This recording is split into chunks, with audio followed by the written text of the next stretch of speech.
Kentucky, number 19, Kentucky at number 3, Tennessee. I feel like this is one where it's going to matter. So the line on this one is Tennessee is 13-point favorite, and the over-under is 63. Now, the Volunteers are the only team in the country averaging more points per game than the Ohio State Buckeyes at 50.1, and they are leading the nation in yards per game at 571. But last year, and this is my favorite statistic when we're talking about Tennessee, Tennessee needed just 14 minutes of possession to score 45 on Kentucky, but they won that game 45-42. Geoff, how do you see this one breaking down as Kentucky tries to get one back against Tennessee? I think the big issue here is kind of one specific part of this game. It's that Kentucky's offense doesn't score touchdowns.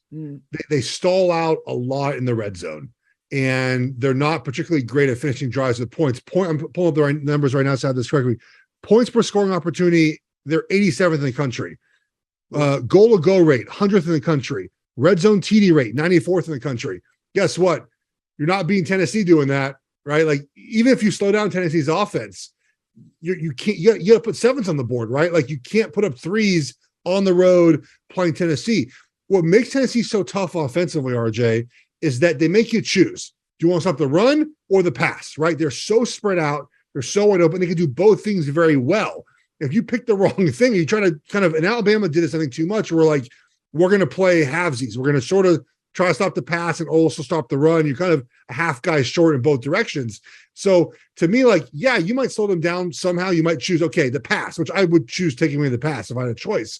But again, like, if Tennessee finishes with sevens and you finish with threes, the math doesn't add up, RJ. I'm with you. I am paying attention to what Tennessee has been able to do when they've been able to run up the score, and what Josh Heupel has been doing basically since he became a play caller back at Oklahoma years ago, or even as a tight end coach at Arizona, dare I say it. He's going to find the matchup. And wherever the matchup is, that's where the ball's going to go. So you brought up Alabama, and this is an opportunity for me to highlight one Jalen Hyatt, who needs a name, image, and likeness deal like yesterday. But Jalen Hyatt found a matchup against Josh Hellam's safety at Alabama, or the nickel or the star, depending on what coverage they were in one Malachi Moore, and he went to work on him. Now, I came into the season believing that Malachi Moore was one of the better underrated defensive backs in the country, and Jalen Hyatt absolutely burnt him like toast. If you can find that sort of matchup for Brew McCoy, for Jabari Small, for Hendon Hooker to operate, I think you're going to be great. And for Kentucky, it's, for me, can you turn Tennessee over? Because Hendon Hooker's thrown one interception all year, and that was in that 52-49 win against Alabama.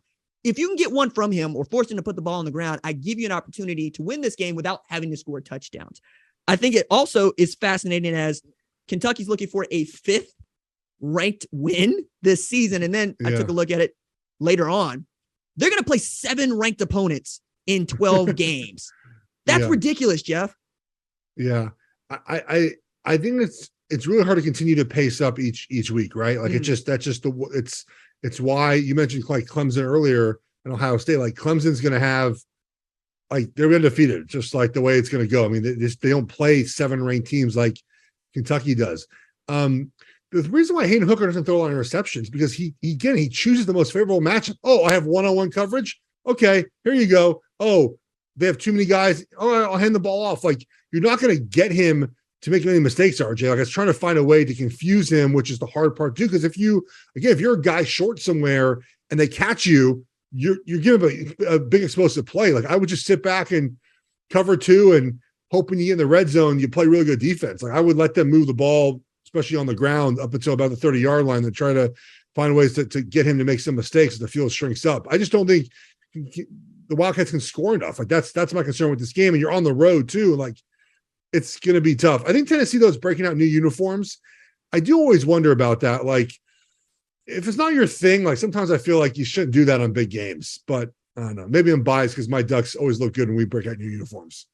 Hey, pioneering what I think is the slendering look for offensive linemen up there in Eugene. I'm going to give it a look. By the way, you look good in your letter jacket, buddy. Thank you, buddy. I appreciate it. I brought it out for you. We got matching jackets. We got some little contrasting colors. I love it, man.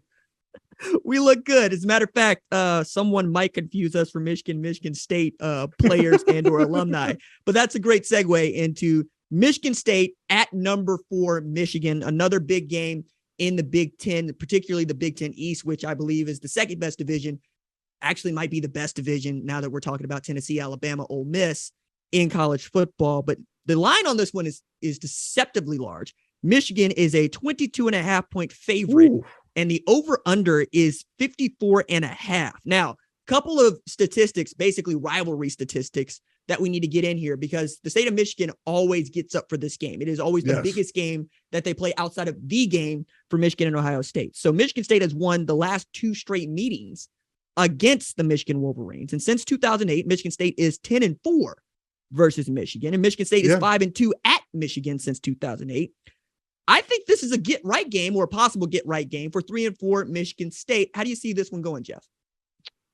Yeah, how are they doing that? Like, what part of this is the get-right part? I'm just curious. I'm asking, like, what's the get-right part? So for me, it is finding a gear out of Peyton Thorne that perhaps you haven't seen all year, right? Oh. It is finding playmakers where you haven't seen any playmakers at all this season. Not unlike what we kind of saw outside of Kenneth Walker III. Now, maybe you have a guy that can emerge, right?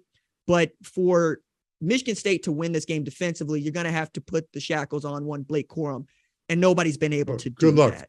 Well, right. And then you add to that, J.J. McCarthy is the quarterback now, and Cade McNamara. I honestly think Michigan was playing with a handicap in Cade McNamara.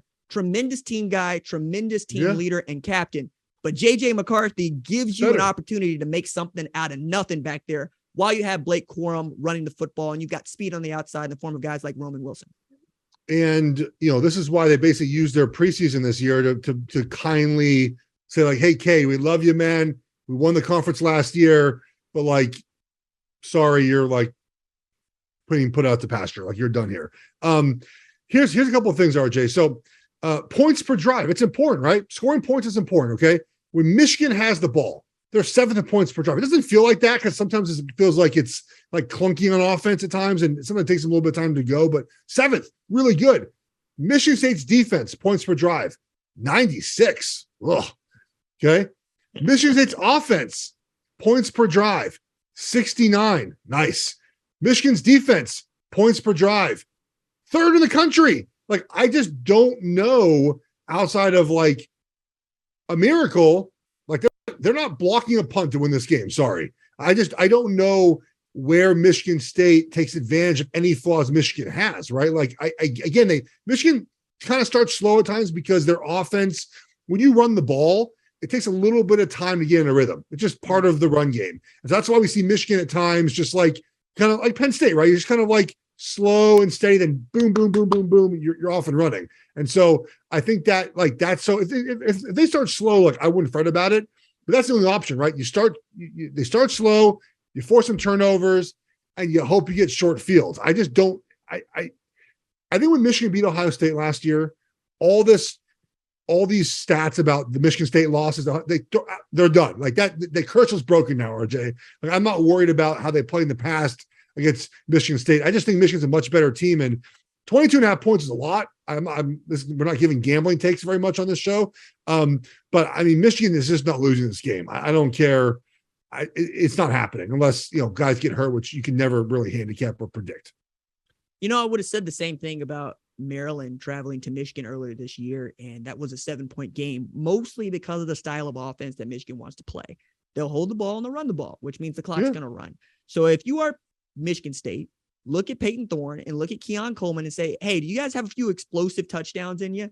Because if you can give us maybe 3 of those, I think we have an opportunity to make a game out of this. And the reason I bring that up is Keon Coleman is the one dude that they have on the outside that I believe matches up well against almost anybody else on the other side of the line of scrimmage. And one of the ways I look at this is Keon Coleman is he's a highly recruited high school basketball and football player, but he's the kind of guy that perhaps a Tom Izzo doesn't need to start the season with, and yet goes over to Michigan State football and becomes a star wide receiver. It's ridiculous what they're able to do there at East Lansing. But you make a great point in that you're going to have to get lucky if you win this game, if you expect to win this game as Michigan State. But if you're Mel Tucker, Man, I would be absolutely going at this as if we don't have anything to lose. Let's pull out all the stops. Let's challenge Michigan.